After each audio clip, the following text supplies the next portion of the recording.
Hello again, everyone, and welcome to the Philly Factor. I'm your host, Paul Perrello.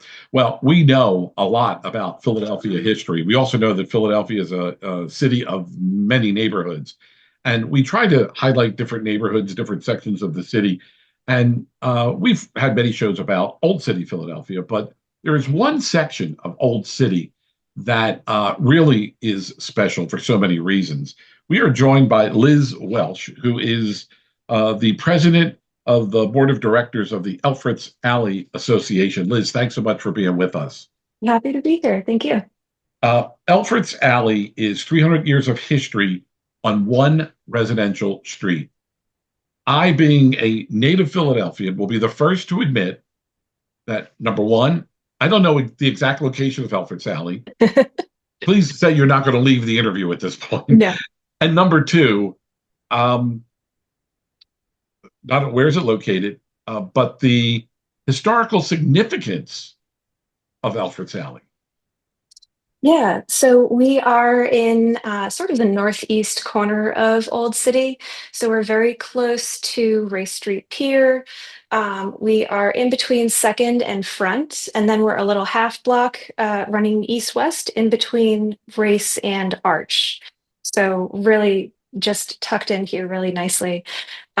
In terms of what makes us noteworthy, what makes us historical, I know living here in Philly, going around Philly, and especially Old City and the Society Hill neighborhoods, it's easy to see old buildings and think, well, everything's old, right? We've got old stuff everywhere. It's a dime a dozen. This house is old. That house is old. What really makes Elfreth's Alley unique is that all of these houses, it's a full block, right? All the houses are the original houses that have been there since at least the early 1700s. And they've had people living in them the entire time. This has always been a residential block that working people have lived on and continues to be. Yeah, and it's pretty amazing because many of the historic homes that we know and have come to love in Old City, they are homes that are, for lack of a better, they're tourist attractions. I mean, the first one right off the top of my head is the Betsy Ross house, which some would argue that the Betsy Ross house really wasn't the house that Betsy really lived in, that she lived down. This is like, when I heard that and I was doing an interview and I'm like, I'm shattered. My entire grade school and high school history lessons just went out the window because going on all those tours of the Betsy Ross house, we were led to believe that, yeah, this is where Betsy lived, but have found that Betsy perhaps lived a few blocks down the street. But it is one of the oldest continually inhabited residential streets in the United States. The people that live there today, much different than the people that originally inhabited Elfreth's Alley, correct? I think that depends on how you define different, right? Okay. Obviously, we're wearing different clothes. I'm a resident myself, so we Okay. wear different clothes. We have air conditioning. That's all of the modern conveniences, and that's great. We appreciate it. Um, there were bakers on the street. There was a restaurant, a little diner on the street. Dressmakers. I my house used to be a tavern for the folks. Wow. Jeremiah Elfreth, who the street is named after, was a blacksmith who had his shop right at the corner of Second and Elfreth's Alley. And so we sort of imagine that's how the street got its name, is because it's Elfreth's Alley, not that he lived on it, but that it was right next to where he worked. I see. And, thinking about it today, yes, we do have some folks on the street who are very, well off and very comfortable. And we do have all sorts of working people, teachers, jewelry makers, uh, attorneys. I work in the tech industry. One of the houses is even an Airbnb. So it's a wide variety. And I would say, to the degree that the people who lived on Elfreth's Alley back in the 1700s were not Benjamin Franklin, right? Representative of regular people of their time. None of us are the mayor. And so I think we're really pretty similar in that respect. Yep. The homes today, as opposed to the homes back in the 18th century, these homes go back to 1703. So I mean, I guess is there historical significance to Elfreth's Alley and these homes? So much so that if there are any changes to these homes, that you need to get special approval to make changes to these homes because of their history? It's an interesting question. So they are historical insofar as any building that's have had people existing and living and working and breathing and eating and sleeping in them has a history. In terms of what makes them historically notable, it truly is the fact that they're all together here, that the street itself is so well preserved. An Elfreth's Alley house, even 2 blocks over, wouldn't necessarily be as noteworthy.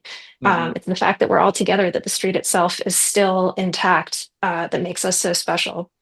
And so, to your question, thinking about restrictions on building anything like that, it's really, as I mentioned, the street itself, the public areas are what makes our street valuable. And so, in that respect, there are very significant requirements around anything permanent that folks might want to do to their house. So, if you want to build an addition, all of that has to take place in the back, on the side, going up. Um, we work with the Philadelphia Historical Commission. They have gotten extremely specific with us here at the museum. When we're trying to mix, talking about the mortar to repoint some of our bricks, and we're saying, okay, we'll use 50% of that and 20% of this and 15% of the other thing, and we get this email back like, no, no, no, no, no, can't be 50%, it has to be 55. That said, that brick mortar is permanent, right? Yeah. In terms of the shutters, in terms like paint colors, things like that, there are not those same requirements. And inside of the houses, and as I mentioned, to the back, other parts of the houses, it's really up to the discretion of each owner to decide how they'd like to fit it out and how they'd like to modernize and decorate it. So I mean, the tendency would be to think that these homes would be your typical colonial homes because that's the way they look on the outside. But you could be actually walking inside one of these homes, and you could see a very contemporary decor, not necessarily a colonial, typical colonial decor, if you will. yes, yeah. Certainly in terms of the decor, things like stairs that are very challenging and expensive to move around. A lot of Yeah. us, if not all of the houses, have these twisty Trinity stairs. Um, and, the fixtures of the house as well. The homes tend to be as close as possible, if not original. And I think that really speaks to, the people who live here do have a lot of feeling, a lot of pride about the street as it exists today. And people who want to live in a completely contemporary new house with all of the new fixtures are not looking to live here anyway. Okay, which leads me to my next question, which I already know the answer to, but I'm going to throw it out there anyway. Is that I know there are a number of tours that the Elfreth's Alley Museum runs throughout the year. I know that you have an event coming up in December, Deck the Alley, but this is also it's a residential street. So if someone is touring Old City and they stumble upon the street, they could easily decide that they want to walk down the street. I mean, there's no restriction. It is a residential street.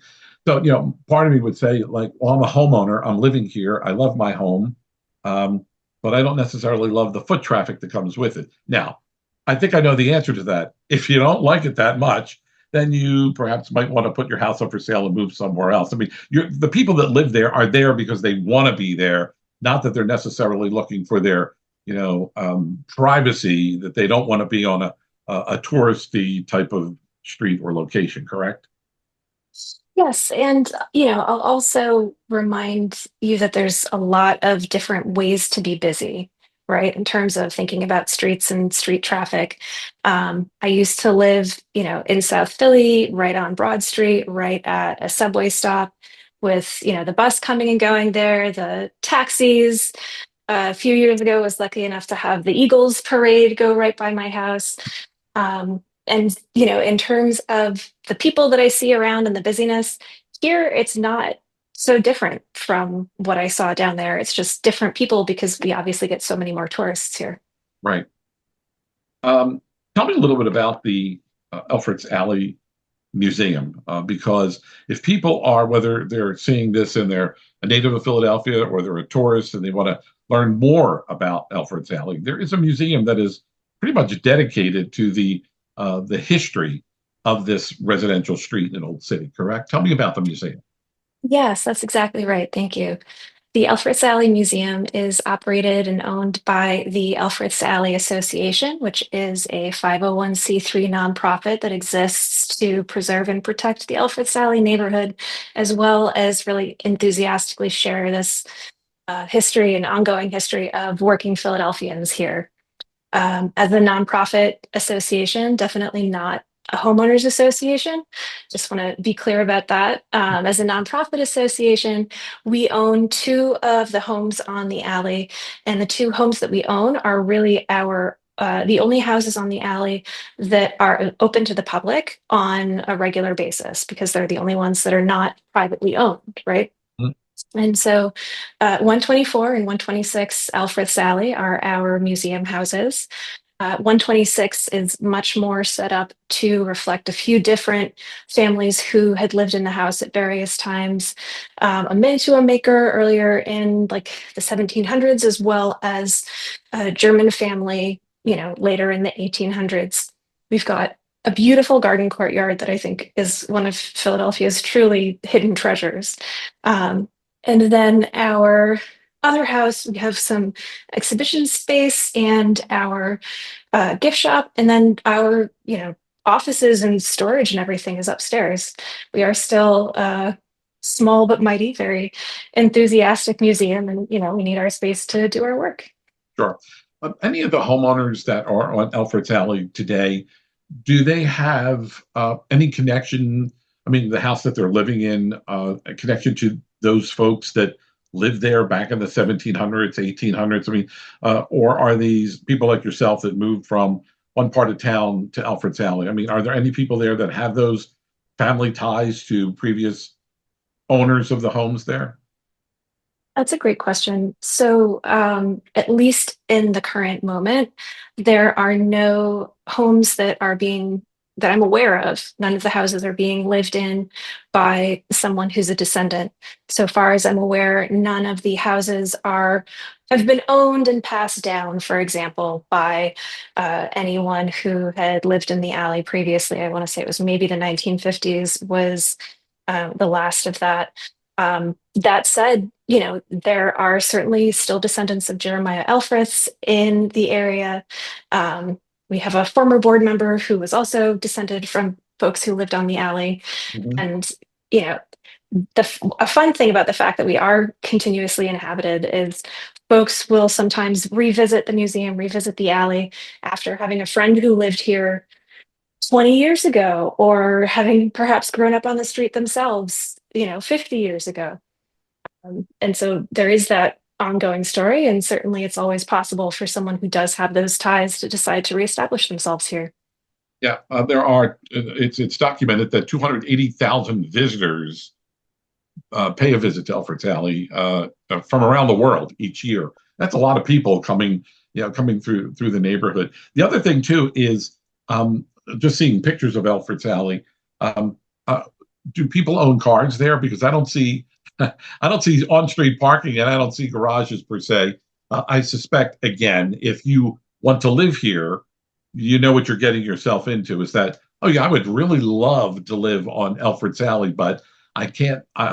You buy the house, and then all of a sudden you're like, oh, where am I going to put my car? So how do the homeowners deal with that if they want to deal with that? Yes. So, as we've talked about before, it is a public street. I think that's wonderful in terms of those 280,000 people that are coming every year, because something that I think really makes us unique is the fact that as a public street, we are open 24/7, right? Right. 24 hours a day.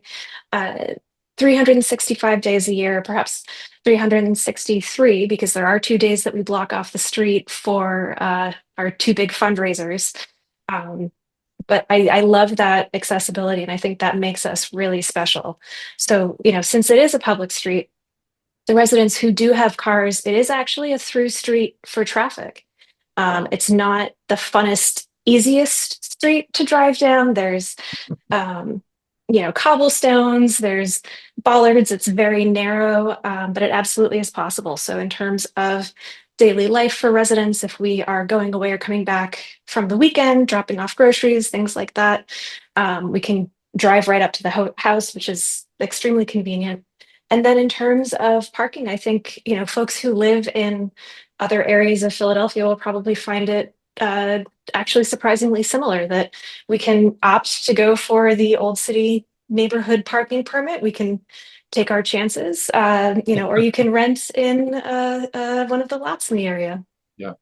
Um, in looking at the website, and we're going to have the website up on our screen during the interview, but the in looking at the physicality of these homes on Elfreth's Alley from even the 1900s, the 1950s, and even before that, the street pretty much looks the same as it always has, and I think that's what is the charm of Elfreth's Alley is that um, you really can step foot back in time to a part of our history and feel fully immersed in colonial Philadelphia. I mean, it's truly a remarkable neighborhood.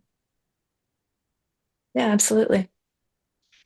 I know you have an event coming up in early December, Deck the Alley. Can you tell us a little bit about that? Absolutely. So I just mentioned that the street is open 363 days a year. We have two significant fundraising events where we do block off the street, which again, the process for that is the same as any other Philadelphia street who wants to have a block party. We need to get Sure. the signatures from all of our neighbors. In our case, it is not exactly a block party, or it's maybe a block party to which we invite a whole bunch of people. Um, the December event, Deck the Alley, is our largest fundraising event of the year. We also have Elfreth's Alley Day in early June. Deck the Alley and Elfreth's Alley Day, these are the only 2 points in the calendar year when we ask the residents on the street to open their doors, allow visitors to peek in, and in some cases, up to the residents, even walk through the homes. So we do charge paying tickets, of course, for this, and we've got entertainment and kids events, things like that. But this Saturday, or that first Saturday of December, we do get a lot of questions from people of, oh, I want to go in the houses. When can I go in the houses? Folks might not always realize that it's private homes. And Mhm. so it's really a special opportunity to get that behind the scenes look into what it's like every day. Yeah. You mentioned that you originally lived in South Philly, and I'm a South Philly native as well. And I have to ask, just personally, what made you decide that maybe it was the subway, but and I lived right off of Broad Street, so I know what you're talking about. But what was it that caused you, Liz, that you decided to want to move from the hustle and bustle of Broad Street into this part of Old City? What made you? What was so enticing about Elfreth's Alley that you decided this is what you wanted to do? So there were a few, logistical life reasons that we were looking at a few different neighborhoods in Philadelphia. Obviously, Old City was one of them. In terms of, why we chose Alfred's Alley, um, my partner and I both love old houses. We love old homes. We love the quirks. Um, and I think we're also both very community minded. And it's nice to feel like we are the most recent or the current inhabitants in like this long line of people who's just built a family and tried to be happy and tried to live their best life. It's, feeling like almost like a caretaker I for was the spirit of the street overall. Yeah, I was just going to use that word caretaker because I suspect that there's got to be a tremendous amount of responsibility. Look, any homeowner has responsibility for their home, the windows cracked, the thermal seal's cracked, you got to replace the window. The shutters need to be painted, you got to paint them. But given and we're big on history in Philadelphia. I mean, we're not saying anything we don't understand or know. But given the historical significance of this street, there's got to be a tremendous amount of pride for you and the other homeowners on Elfreth's Alley to be the caretakers of this residential street that really showcases Old City Philadelphia for what it was and what it is today. Exactly. And in terms of the repair, the maintenance, yes, all homeowners have to deal with these responsibilities, making sure that the furnace still works. Earlier you were asking about driving and parking, and that's an area where that becomes a significant challenge. If you think about your typical contractor or landscaper, they've got big trucks, they want to park them, maybe they need to be able to easily take things in and out. Uh, there's a pretty small list of folks who get shared between the residents of folks of businesses who will come out, can service us on the street, understand the specifics of that, but also, are themselves enthusiastic about maintaining that historic accuracy. Whether it's using the same materials or just making sure the styling is the same. And regardless of the requirements for the outsides of our homes, that's something a lot of us really value for the insides as well. Are all the homes similar in size? Meaning that are they? And again, knowing the pictures, I know that they're 1 story, 2 story. Are there some 3 stories? I mean, and when these homes were built, what was the significance of having a 2 story home next to a 3 story home? I mean, what was the mindset of the people that were building these homes back in the 1700s to whether it was going to be 3 stories or 2 stories? Yeah, that's an excellent question. And in terms of height, the next time, well, I hope you'll come down soon, but the next time Absolutely. you're around and in the alley, the thing to look at is not the heights of the buildings, but rather the heights of the stoops. So when the street was first being developed, it was split between two, gentlemen of the time. One of them owned the north half of the street, the other one owned the south half. The north half of the street was built mainly to be residences. Entire building is a residence, and as such, if you think about the types of things that horse-drawn carriages and no asphalt roads were going on, they have boot scrapers. They've got multiple steps up to get into the home. On the north side of the street, those residential houses, whereas on the south side of the street, the houses were built mainly to be shops or for merchants on the ground floor that they would then live above. And so, because I'm on the south side, our stoops just tend to be like very low to make it easy for customers to come in and out. Okay. All right. Interesting. Very interesting. People can learn so much more again by going online. You can learn more about Elfreth's Alley, and just like as Liz mentioned, you're more than welcome to visit the street and experience this part of our Old City Philadelphia history by visiting the museum and just strolling down the block. What makes for you personally, and I'm sure depending on how many homeowners are there, you're going to get a wide variety of reasons. But for you, Liz, what makes living on Elfreth's Alley so special for you?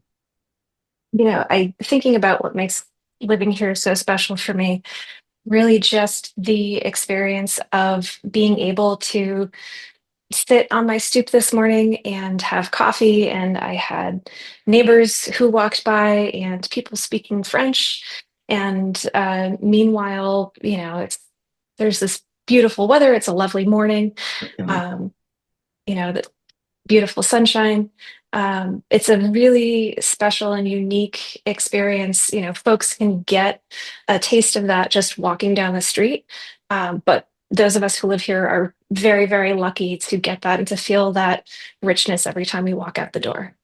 Yeah, we're taping this interview on a Wednesday in November where it's like 80 plus degrees out, which is very, very unusual. So sitting outside on your stoop on a day like today, it's got to be magnificent. But then before you know it, we're going to be in the throes of winter, And I mean, it's one thing to see Elfreth's Alley on a nice, bright, sunny day, but even some of the pictures of Elfreth's Alley with snow, I mean, it is just harkens back to a different time period, a different feel. And that's what's so charming about the city is that with Alfred's Alley is that it just takes on its own personality season for season.